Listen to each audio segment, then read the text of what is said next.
Mən lazımsa mən eləyim ayama. Hə. Can ağlam. Yaxşı nə vaxt olsa, gecə də olsa yığ mənə. Dırnağım gecə gəlmə. Problemin gecə olsa, günüz olsa yığ mənə Ləman. Yaxşı, yaxşı. Yığacaq səni. Yaxşı. Qorxuram. Gecə olsun, görsən. Deyəsən 7-24 tədbir başında olsun. Neyim indi? Dur. Tüm nə qədər Bakıda skoru var, töküm yanma. Ağlama gülüm benim. Ablasının gülü ağlama. Sən? Ay ay. Allah İstirik haqqı. geldi mənə. Sıxdım. Evi zaten satıram. Mal heyvan alım sana apardım. Arafı. Sən eşeğin tapıldı. Yok, eşyan tapılmadı. Ben... Yok. Mal heyvan alım Ləman aparacağım koyun saklamağa. Yani kışlaqda. Hə, o da elə onu deyirdi elə bəyə.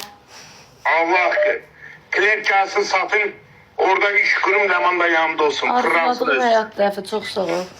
Ləman da demişdi, harda olur. Təmiz qatıqda. Harda olursa olsun sevdiğim insan yanında olsun. Qaymaq, pindi. Yaxşı əfi, yaxşı. Ne kömək olsa Ləman yığ məni.